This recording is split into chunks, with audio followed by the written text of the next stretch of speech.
Awali, kabla ya jeshi la polisi kutoa taarifa hiyo, kituo hiki tulimtafuta mtoto aliyefanyiwa tukio hilo, ambapo hapa tumeficha jina lake kutokana na sababu za udhalilishaji na usalama wake, ambaye anaelezea mzazi wake huyo alivyokuwa anamfanyia kitendo hicho. Kila siku mwanamke usiku nilipoamka najikuta nanuka. Na nyumbani unakaa wewe na nani? Mimi, mdogo wangu na baba. Mama alikuwepo Tanga. Kwa hiyo ukifanywa hivyo woga upigi kelele au baba anakuambia aje kishafanya hivyo? Alikuwa amenifunga kitambaa machoni na mdomoni ili nisipige kelele na nsilie. Naomba tu mhalifu akatafutwe popote alipojificha, aje ajibike na makosa yake. Hata sitakuwa na amani mimi na mtoto wangu.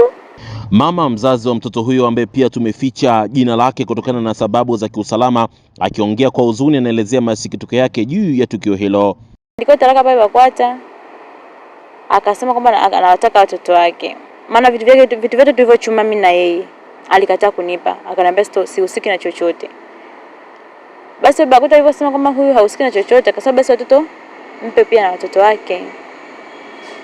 Nikakataa, ila waliniforce nimpe, nikabidi nitoe watoto.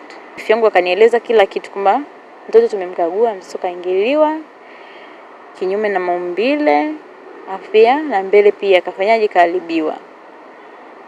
Na mtoto anatoa harufu kazi. Na mtoto anajieleza kweli alichomfanyia kitendo hicho ni baba yake na jinsi alivyokuwa anamuingilia. Jeshi la polisi mkoani Kilimanjaro limethibitisha kutokea kwa tukio hilo na kutoa wito kwa yeyote mwenye taarifa za kuweza kusaidia kumkamata mtuhumiwa huyo asisite kutoa ushirikiano huo muhimu ili hatua zingine za kisheria ziweze kufuata.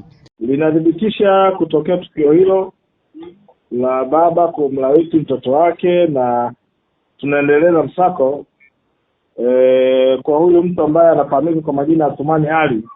Jeshi la polisi mkoa wa Kilimanjaro linatoa wito kwa yeyote mwenye taarifa ya kuweza kusaidia kumkamata asisite kutoa ushirikiano huo muhimu ili hatua zingine za kisheria ziweze kufuata.